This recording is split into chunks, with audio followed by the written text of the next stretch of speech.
4-5 দিন পরেই ভোট। আর আমি মনে করি আপনারা ইতিমধ্যে ডিসাইড করে ফেলেছেন কাকে ভোট দেবেন, কাকে ভোট দেবেন না। গুপ্ত 1971 সালে তাদের বিতর্কিত ভূমিকার জন্য লক্ষ লক্ষ মা বোনেরা তাদের সম্মান হানি হয়েছিল। আবার একটু ওই মানুষগুলাকে সুযোগ দেন যারা নিজেরা চাঁদাবাজি করে না, বরঞ্চ চাঁদাবাজদেরকে রুখে দেওয়ার জন্য শপথ নিয়েছে। আগেই তো আপনাদেরকে ঠকাচ্ছে, নির্বাচনের ফলে তাহলে কেমন ঠকানি আপনাদেরকে ভোটের না। ভয় পেও না চাঁদাবাজ, আমরা ইনশাল্লাহ তোমাদের হাতেও সম্মানের কাজ তুলে দেব। তা আজকের ভিডিওতে সে ভোটের আলাপে না গিয়ে আমরা আলোচনা করব ভোটের রাজনীতি নিয়ে। কারণ আমরা এর মধ্যে দেখতেছি ভোটের রাজনীতিতে মানুষকে নানাভাবে ম্যানিপুলেট করা হচ্ছে, নানা ধরনের ম্যানুফ্যাকচার কনসেন্ট আদায় করা হচ্ছে। আমরা দেখতে পাচ্ছি আমাদের প্রধান দুই নেতাই সারা দেশে বিভিন্ন জায়গায় নানা ধরনের সভা সমাবেশ করতেছে, নানা ধরনের প্রতিশ্রুতি দিচ্ছে, সাথে নানা ধরনের ন্যারেটিভ পলিটিক্স তো আছেই, নানা ধরনের প্রোপাগ্যান্ডাও করতেছে। সো এই যে প্রোপাগ্যান্ডা, ন্যারেটিভ এবং নানা ধরনের প্রতিশ্রুতি দিচ্ছে, এটার বিনিময়ে তারা যে ভোটের রাজনীতিটা করতেছে, ভোটটাই যাচ্ছে। তো সেই ভোটের রাজনীতি নিয়ে আজকে ভিডিওতে কথা বলবো। তবে ভিডিও শুরু করার আগে আমি আমার প্রিয় নেতার, প্রিয় লিডারের একটা ক্লিপ দিয়েই শুরু করতে চাই।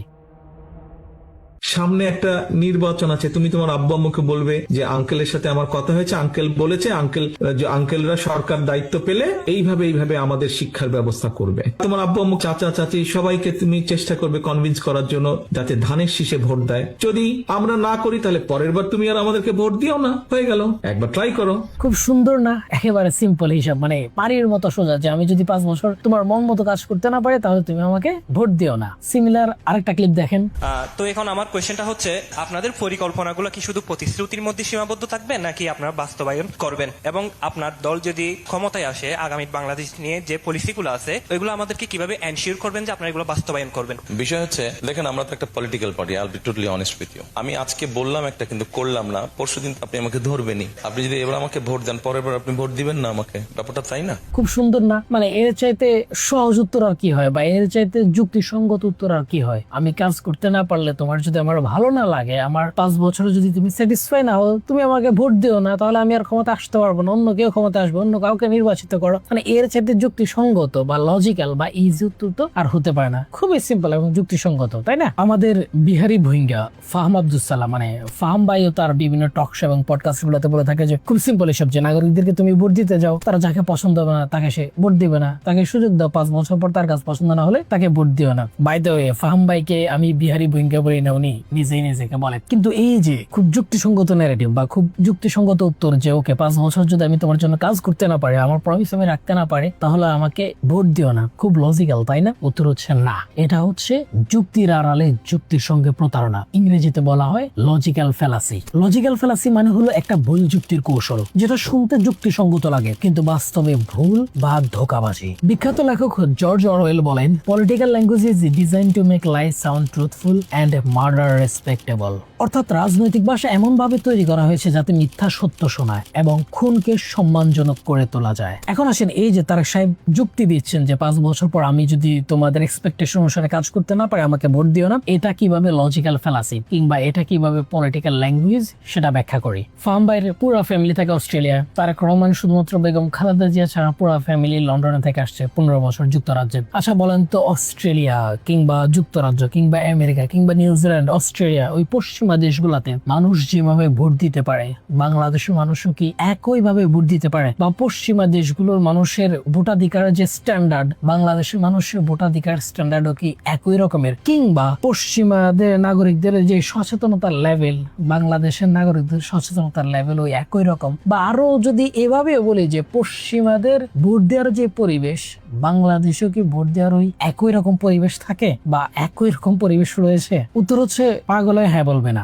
বাংলাদেশে লাস্ট যে 3টে ইলেকশন হয়েছে, নিজেরা ইলেকশন করেছেন, আমি ডামি থেকে শুরু করে লাইলাতুল ইলেকশন। তারপরে 2014 সালে যে নির্বাচনটা হয়েছে, ওই নির্বাচনে অন্তত পক্ষে 18 জন মানুষ নির্বাচনের দিনই খুন হয়েছে। এরপর 2018 সালের যে নির্বাচন হয়েছে, ওই নির্বাচনে 17 জন মানুষ খুন হয়েছে নির্বাচনের দিনই। এরপর 2024 সালে যে নির্বাচন হয়েছে, ওই নির্বাচন তো কোনো নির্বাচনই ছিল না, তাদের নিজেদের সমর্থকরাও ভোট দিতে যায় নাই। তারপরও 2024 সালের নির্বাচনের দিন অন্তত পক্ষে 1 জন মানুষ খুন হয়েছে। এবারে যদি ফার্ম বাই কিংবা তাদের মতো যারা এই ন্যারেটিভ ছাড়ে যে 5 বছর পরে ভোট দিন না, তাদেরকে প্রশ্ন করি যে গত জেনারেল ইলেকশনে ইংল্যান্ড, অস্ট্রেলিয়া, নিউজিল্যান্ড ওই দেশগুলোতে ইলেকশনের দিন কয়জন মানুষ খুন হয়েছে বা ইলেকশনের আগে পিছে কয়জন মানুষ খুন হয়েছে? সেই সংখ্যাটা হচ্ছে 0। আবারও বলছি, সেই সংখ্যাটা হচ্ছে 0। আপনাদের আরেকটা ঘটনা মনে করিয়ে দেই। 2018 সালের নির্বাচনে নোয়াখালীতে এক মধ্যবয়স্ক নারী যখন দানের শীষে ভোট দিতে যায়, তাকে সংঘবদ্ধভাবে আওয়ামী লীগের নেতাকর্মীরা ধর্ষণ করে। এবার বলেন তো, তারেক রহমান যে দেশে ছিলেন, যুক্তরাজ্য কিংবা যুক্তরাষ্ট্র কিংবা ইভেন অস্ট্রেলিয়াতেও চেরি পিক করে দেখানো যাবে বা একদম খুব ছেকে দেখানো যাবে এরকম একটা ঘটনার নজিরও কি ওই দেশগুলোতে আছে, যেখানে ইলেকশনে বিরোধী দলকে ভোট দিতে যাবে বলে বা ভোট দিতে চাওয়ায় এরকম সংঘবদ্ধ দর্শন করা হয়েছে? দেখাতে পারবেন না। আপনি বলেন 5 বছর আমাকে ভোট দিয়ে দেখো, 5 বছর যদি আমি ভালো কাজ করতে না পারি তাহলে 5 বছর পর আমাকে ভোট দিও না, সহজ সমীকরণ। কিন্তু বিডিআর ম্যাসাকার এবং শাপলা জেনোসাইডের পর 2014 সালে তো আমি কোনোভাবে আওয়ামী লীগকে ভোট দিতাম না, কিন্তু আওয়ামী লীগকে আমাকে সেই ভোট দেওয়ার সুযোগ করে দিয়েছে বা আমার কাছে আদৌ ভোটটা চেয়েছে? চায় নাই তো। তাহলে আমি কি সে অপশনটা পেয়েছি যে 5 বছর পর আওয়ামী লীগকে না চাওয়ার? এখন এক্ষেত্রে আপনি বলতে পারেন ওটা আওয়ামী জাহিলিয়াতের যুগ ছিল, এটা একটা ফ্যাসিজম ছিল, এখানে কোনো ডেমোক্রেটিক প্র্যাকটিস ছিল না। সো ওই যুগের সাথে ওই সময়ের সাথে তুমি বর্তমান সময়কে তো তুলনা করা নিতান্তই বোকামি হবে। আমরা একটা ডেমোক্রেটিক ট্রানজিশনের দিকে আগাচ্ছি, ওই সময়টাকে কেন তুমি এক্সাম্পল হিসেবে সেট করতেছ? তাহলে চলেন এবার দেখি আমরা যে ডেমোক্রেটিক ট্রানজিশনে ফিরে যাচ্ছি বা আমরা যে ভোটের রাজনীতিতে ফিরে যাচ্ছি, সেই ভোটের বর্তমান পরিবেশ কেমন তার 2-1টা প্রমাণ দেখাই। 1608 ভোট এইখানে, যদি এইখানে 1500 ভোট কাস্ট হয়, 200 ভোটও যদি বাইরে যায়, ইনশাল্লাহ আমরা মার্ক করে ফেলেছি। আমরা ধরতে পারবো কে কে অন্য মার্কায় ভোট দিয়েছেন। আমাদের কারো কাছে যাওয়া লাগবে না, আপনাদের পিছনে আমাদের গোয়েন্দা লাগানো আছে। আল্লাহর কসম করে বলতেছি, আপনারা এখনো আমাদের সাথে তারেক শীষের ছায়া তলে আসেন। যদি আমরা নির্বাচনের পরে দেখতে পাই এইখান থেকে অন্য মার্কার কেউ আমাদের সাথে থেকে বেইমানি করেছে, 10 ভোট 20 ভোট 50 ভোট অন্য মার্কায় গেছে, কোনো রেহাই নেই। আমি বলে দিলাম, ভিডিও করতেছেন ভিডিও করেন, কোনো সমস্যা নেই। ওপেন চ্যালেঞ্জ করলাম। ওর হিপোক্রেসি লেভেল দেখছেন? নির্বাচনে মাথায় টুপি পড়ছে, মাথায় টুপি পরে মানুষকে হুমকি দিচ্ছে আল্লাহকে সাক্ষী করে, মানে আল্লাহর কসম বলে, আর বারবার ইনশাল্লাহ, আলহামদুলিল্লাহ, আল্লাহর রহমত এগুলো বলতেছে ভোট ডাকাতি করবে এটার জন্য। মানে অন্য মানুষ তার ডেমোক্রেটিক রাইট চর্চা করতে না পারে সেজন্য সে ইনশাল্লাহ, আল্লাহর রহমত হেনতেন বলে মানুষকে হুমকি দিচ্ছে। মানে এদের এরকম বিহেভিয়ার দেখে শয়তানও কনফিউজ হয়ে যায়। মানে শয়তানও মনে হয় মাঝে মধ্যে চিন্তা করে যে এই দেশে কি আমার আদৌ থাকার দরকার আছে কিনা। আরো কয়েকটা ক্লিপ দেখাই। এই জামাতের কোন স্লোগান চলবে না, জামাতের তারা মত কেড়ে আমি অন্ধকারে না, দিনের বেলায় ঘরে ওরা বলে রক্ষারে, আমি ওরা দিনের বেলায় রক্ষা হোক। কোন জামাত যদি ধ্যান করে আছে আমাদের ওয়ার হচ্ছে 7 নম্বর নাকি কেউ বাকলা মনে করেন রাখুন, আমরা যদি ধানের শীষের বাইরে ঘর। ঠিক আছে সবাই, আমি বলতে চাচ্ছি আমার বিএনপির নেতৃবৃন্দ ওই জামাতের মেয়েদের ছায়া খুঁজে দেওয়া বলে দিলাম। যদি আবার আপনারা গ্রামে লাগান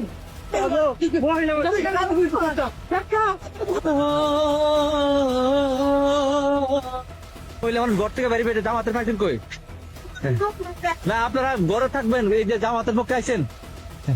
হ্যাঁ এরকম উগ্র জামাই এইভাবে কথা বলা, হ্যাঁ বলেন। হ্যাঁ আপনার জামাতের গুলো পাইছেন কই? এই যে জামাতের, এই যে জামাতের কত লোক। এগুলোই হচ্ছে বা এটাই হচ্ছে আমার দেশের গণতন্ত্র কিংবা ভোটের বাস্তবতা। আর অনলাইনে যে পরিমাণ ক্লিপ এক্সিস্ট করতেছে এরকম হুমকি দামকের, ভোটারদের হুমকি দামকের কিংবা ভোটারদের হ্যারেস করার বা প্রার্থীদের বিভিন্ন প্রচার প্রসারণা বাধা দেওয়ার, সেটা 0.1% আপনাদেরকে তুলে ধরলাম। সো এটাই মানে ওই সিনারিওটা এক্সপ্লেন করার জন্য আমি মনে করি যথেষ্ট, কিংবা এক্সাম্পলের জন্য এই কয়েকটা ক্লিপই যথেষ্ট। আওয়ামী লীগ আমলে আওয়ামী লীগের নেতা কর্মীরা সিমিলার ভাবে থ্রেট দিত সাধারণ ভোটারদেরকে যে নৌকা ছাড়া অন্য কোনো মার্কায় ভোট দিতে যদি চাও তাহলে কেন্দ্রে যায় না। সিমিলার জিনিস এখন করতেছে বিএনপি ক্ষমতার কাছাকাছি আছে। আর এই ক্লিপ গুলো দেখে আপনি আমাকে হয়তো জামাতের দালাল কিংবা যে কোনো দলের দালাল বলতে পারেন, but this is the reality, this is ভোটের রিয়েলিটি। এবং এই ক্লিপ গুলা যেগুলো আমি দেখাইছি এগুলো কিন্তু আমি নিজে বানাই নাই, নিজে ম্যানুফ্যাকচার করি নাই। এগুলো গ্রাউন্ডে যে ঘটনাগুলো হচ্ছে, যে বাস্তবতা, সে বাস্তবতা আমি তুলে ধরছি। আপনি আমাকে দালাল বলে অন্যদিকে সেটা ঘুরাই দিতে যেতে পারবেন বা অন্য দলের বিভিন্ন দোষ কর্ম অপকর্ম আমার সামনে তুলে নিয়ে আসতে পারবেন, কিন্তু এটা ফ্যাক্ট। আমি কথা বলছি সেই ফ্যাক্টের উপর, আমি দেখানোর চেষ্টা করছি বাংলাদেশে ভোটের গ্রাউন্ড রিয়েলিটিটা কেমন। এই যে আপনি আমাকে বললেন 5 বছর পর আমাকে ভোট দিও না, as simple as it is, কিন্তু বিষয়টা অত সিম্পল না। রিয়েলিটি হলো 5 বছর পর আপনি আমাকে ভোটই দিতে দিবেন না। 5 বছর পর অ্যানাদার অপশন চুজ করতে দিবেন কিনা সেটা আমি এখন থেকেই দেখতে পাচ্ছি। এখনই বিএনপির নেতা কর্মীরা বলতেছে যে অন্য কোনো মার্কায় যদি ভোট দিতে যাও তাহলে ভোট দিতে যাওয়ার দরকার নাই। এই ধরনের হুমকি দামকি ক্লিপগুলোতে দেখাইলাম। বিদেশের রাষ্ট্রগুলোতে, ইউরোপ আমেরিকাতে যেভাবে প্রত্যেকটা সাধারণ নাগরিক তার ইন্ডিপেন্ডেন্ট চয়েস হিসেবে ভোট দিতে পারে কিংবা তারা ডিসাইড করতে পারে, বাংলাদেশের মানুষকে কি 5 বছর পর সেই ডিসাইডের ক্ষমতাটাকে দেওয়া হবে?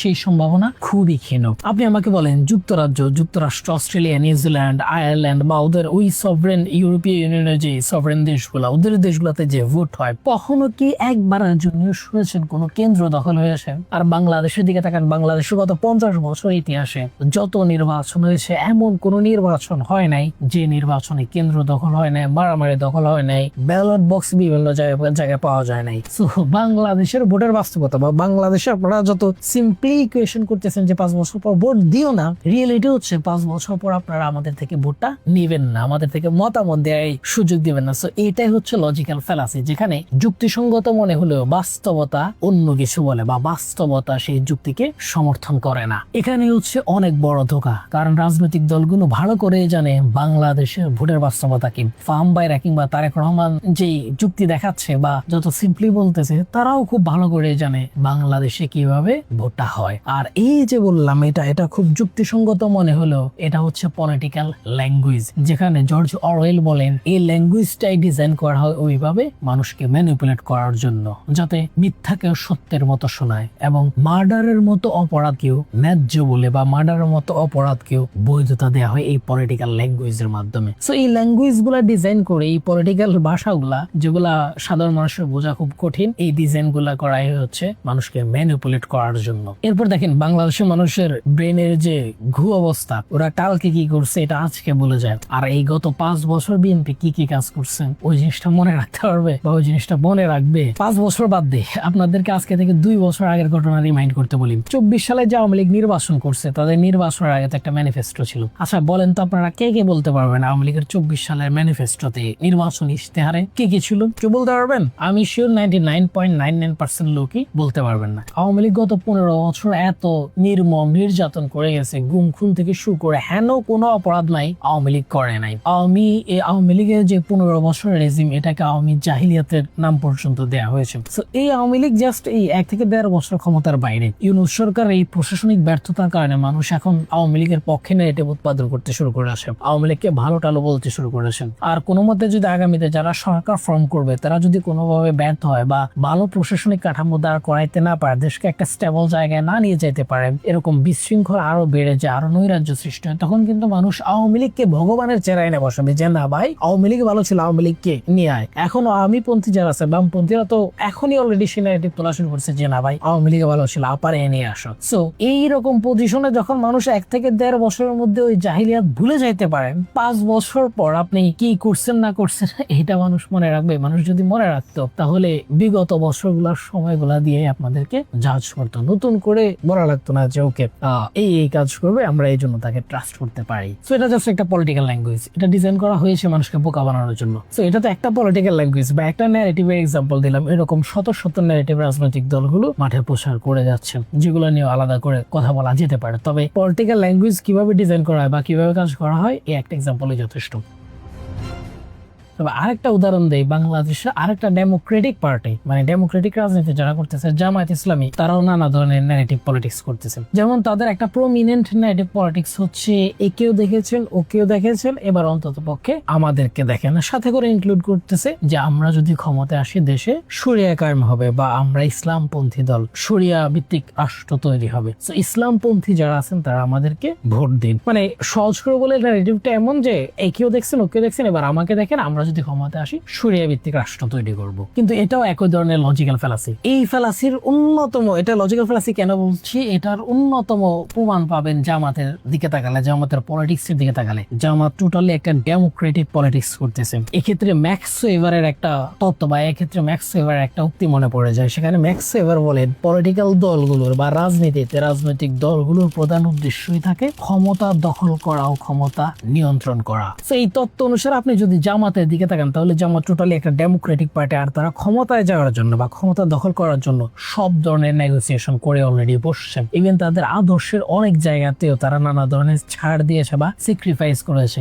ডান বাম সব ধরনের জোটের সাথে, ভিন্ন মতাদর্শ ভিন্ন আদর্শের লোকদের সাথেও তারা জোট করেছেন। ইভেন তারা এমন মানুষদের সাথে জোট করেছে তারা হয়তো শরিয়া ভিত্তিক রাষ্ট্র চায়ও না, কিন্তু এই জোটটা কেন করা হয়েছে? এই জোটটা কি শরিয়া ভিত্তিক রাষ্ট্র বা শরিয়া কায়েমের জন্য করা হয়েছে? ডেফিনেটলি না। এই জোটটা শুধুমাত্র করা হয়েছে ক্ষমতায় যাওয়ার জন্য, অর্থাৎ সংসদে নিজের জায়গাটা, ক্ষমতায় যাওয়া সেই সংসদে নিজের জায়গাটা প্রমাণ করার জন্য বা ক্ষমতাকে নিয়ন্ত্রণ করার জন্য, যেটা ম্যাক্স ওয়েভার তত্ত্বের সাথে মিলে যায়। সো এই যে শরিয়া ভিত্তিক রাষ্ট্রের যে ফ্যালাসি বা যে যুক্তি, এটা কিন্তু এই জায়গাটাতে এসে খণ্ডিত হয়ে যায়। ইভেন জামাতের টপ টায়ারের নেতাকর্মী যারা আছে তাদেরকে যখন প্রশ্ন করা হয় বা সাংবাদিকরা প্রশ্ন করে যে আপনারা আসলে কি শরিয়া ভিত্তিক রাষ্ট্র কায়েম করবে কিনা, তখন কিন্তু জামাত ইয়েস অর নো উত্তর দেয় না। জামাত নানা ধরনের যদি কিন্তু ইউজ করে। বিদেশের সকল শক্তি এই বিষয়ে একটি একমত যে Jamaat is a moderate Islamic organisation, democratic organisation. তারা নানাভাবে নানা ব্যক্তি তাদেরকে বিভ্রান্ত করার চেষ্টা করেছিল, কিন্তু তারা যখন বাস্তবতায় আসছে,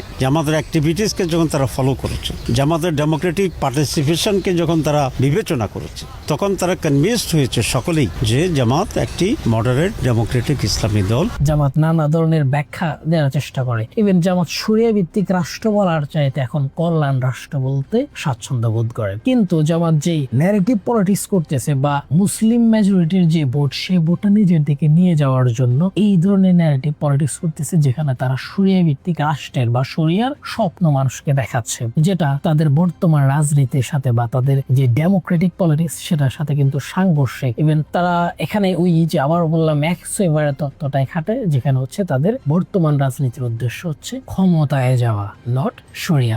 এই যে রাজনৈতিক দলগুলো ক্ষমতায় যাওয়ার জন্য নানা ধরনের ন্যারেটিভ পলিটিক্স করে কিংবা এরকম পলিটিক্যাল ল্যাঙ্গুয়েজ ডিজাইন করে শুধুমাত্র ক্ষমতায় যাওয়ার জন্য, নিজেদের পক্ষে জনমত তৈরি করার জন্য, কিভাবে মানুষ ম্যানিপুলেট হয় এই বিষয়ে বিখ্যাত দার্শনিক গুস্তাভ লে বো বলেন, crowds do not reason, they react. অর্থাৎ জনতা চিন্তা করে না, তারা উত্তেজনায় প্রতিক্রিয়া দেয়। তার মানে হলো রাজনৈতিক দলগুলো, রাজনৈতিক থিঙ্ক ট্যাঙ্ক গুলো যখন পলিটিক্যাল ল্যাঙ্গুয়েজ সাজায় তখন তারা খুব ভালোভাবেই জানে যে সাধারণ মানুষ এগুলো নিয়ে প্রশ্ন করবে না। আর প্রশ্ন কিভাবে করবে? সাধারণ মানুষকে এই ডেমোক্রেটিক পলিটিক্স এর দুই ভাগে ভাগ করে রাখেন। এই যে মানুষ বাঘ হয়ে গেছে, এই বাঘ হওয়ার সুযোগটাই এই পলিটিক্যাল পার্টিগুলা নেয় এবং তারা পলিটিক্যাল ল্যাঙ্গুয়েজকে ওইভাবে ডিজাইন করে।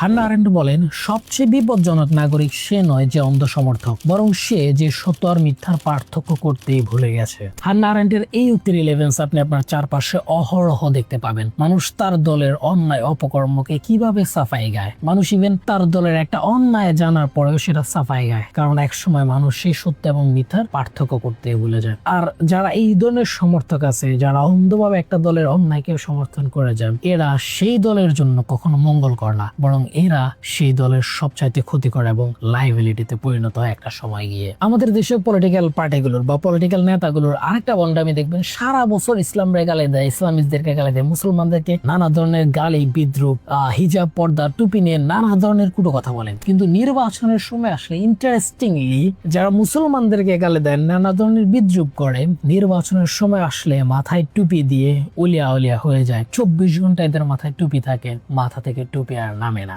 এখন আপনাদেরকে যদি প্রশ্ন করি, মানুষ কি তাদের এই ভণ্ডামি গুলা ধরতে পারে না? মানে এইরকম লোক মাথায় টুপি পরে আছে যে কোনোদিন পশ্চিম দিকে ফিরে আসারও খায় না। তো মানুষ কি তাদের এই ভণ্ডামি গুলা ধরতে পারে না? ডেফিনেটলি ধরতে পারে। ইভেন যারা অ্যাক্টিং গুলা করতেছে, যারা অভিনয় গুলা করতেছে, তারা কি জানে না যে মানুষ তাদের এই ভণ্ডামি গুলা ধরতে পারতেছে? তারা খুব ভালো করেই জানেন। কিন্তু তারপরও তারা প্রতিবার নির্বাচন আসলে এই ধরনের অ্যাক্টিং গুলা কেন করে? উত্তর হচ্ছে আবেগ। মানুষ বিবেকের চাইতে বেশি নিয়ন্ত্রিত হয় আবেগ দিয়ে। আর রাজনীতিতে সবচেয়ে বড় অস্ত্রই হচ্ছে এই আবেগ। এই আবেগ যে নিয়ন্ত্রণ করতে পারে সেই রাষ্ট্রকে নিয়ন্ত্রণ করে, আর রাষ্ট্রের মানুষের আবেগকে নিয়ন্ত্রণ করে এই ধরনের পোশাক আশাক এবং ন্যারেটিভ দিয়ে। দেখবেন 5 বছর কোনো লোক আপনাকে খুব ভালোভাবে, এরকম নেতারা যারা আছে 5 বছর খুব ভালোভাবে নির্যাতন করার পর নির্বাচনের আগে যদি সে একটা কোলাকুলি দিতে পারে, তাইলে মানুষ ওই 5 বছর কি নির্যাতন করছে ওইগুলাই বলে যায়। কারণ হচ্ছে মানুষ, দেশের বেশিরভাগ মানুষ ডিসিশন নেয় আবেগ দিয়ে, আর এই আবেগকে নিয়ন্ত্রণ করার জন্য এই পোশাকগুলো, ওরা যদিও জানে এগুলো ভণ্ডামি, তারপর এই পোশাকগুলো, এই পোশাক আশাকগুলোই ওরা ইউজ করে, এই ন্যারেটিভ গুলাই তারা ইউজ করে। বিখ্যাত দার্শনিক এবং রাষ্ট্রবিজ্ঞানী নিকোলো ম্যাকিয়াভেলি এটাকে আরো খুব ভালোভাবে এক্সপ্লেইন করেন। নিকোলো ম্যাকিয়াভেলি বলেন, the people are more impressed by appearance than by reality. অর্থ হলো মানুষ সত্যের চেয়ে দেখতে কেমন এটাকে বেশি বিশ্বাস করে, তাই এভাবে নির্বাচনগুলোতে মানুষকে ম্যানিপুলেট করা হয় এবং এটা দিয়ে মানুষকে ম্যানিপুলেট করা এবং দলে বিভক্ত করে রাখে। তাই আমার আজকে ভিডিওর উদ্দেশ্য হচ্ছে কোনো দলকে ছোট করা বা কোনো দলকে বড় করা, হেয় করা নাই। আমার আজকে ভিডিওর মেসেজ হচ্ছে সাধারণ মানুষের জন্য। আপনি যে কোনো দলের সমর্থন করতে পারেন, সমর্থনের মধ্যে কোনো অন্যায় বা অপরাধ দেখে না, কিন্তু অন্তত পক্ষে অন্যায়কে অন্যায় বলার মতো, ন্যায়কে ন্যায় বলার জন্য বলার মতো, প্রোপাগান্ডাকে প্রোপাগান্ডা বলার মতো এইটুকু সেন্স আপনার থাকতে হবে। হান্না আরেন্টে যেভাবে বলে যে মানুষ ন্যায় অন্যায় পার্থক্য করে বলে যে এরাই দেশের জন্য সবচেয়ে বড় ক্ষতিকর। সো অন্ততপক্ষে ন্যায় অন্যায় পার্থক্যটা করতে শিখতে হবে এবং নিজের অধিকার সম্পর্কে সচেতন হতে হবে। দেশে যখন কোনো কিছু পণ্যের দাম লাগাম ছাড়া হয়ে যায়, যখন চিকিৎসা ক্ষেত্রটা ভেঙে পড়ে, আপনি বিএনপির সমর্থক হলে, আপনি জামাতের সমর্থক হলে, আপনার দল ক্ষমতায় গেলে আপনাকে লাক্সারি ট্রিটমেন্ট দেবে না। আপনি ওই প্রান্তিক লেভেলের একজন সমর্থক, আপনি ওর পক্ষ হয়ে আমাকে একটা গালি দিচ্ছেন। আপনি হসপিটালে গেলেন, আপনি শিক্ষা ব্যবস্থায় গেলেন, আপনার দল ক্ষমতা থাকলে আপনাকে আলাদা ফ্যাসিলিটি দেবে না। সো আমাদের দেশে মানুষকে রাজনৈতিক দলগুলোর এই প্রোপাগান্ডাগুলোর বাইরে এসে নিজেদের অধিকার সম্পর্কে সচেতন হতে হবে, আর ওইভাবে ক্যান্ডিডেট নির্বাচন করতে হবে যে সবচাইতে বেশি আপনার অধিকারকে প্রায়োরিটি দেয়, যে সবচাইতে বেশি আপনার অধিকার নিয়ে কথা বলে এবং যার মধ্যে আপনি সেই হোপটা দেখেন। ধন্যবাদ সবাইকে, আল্লাহ হাফেজ।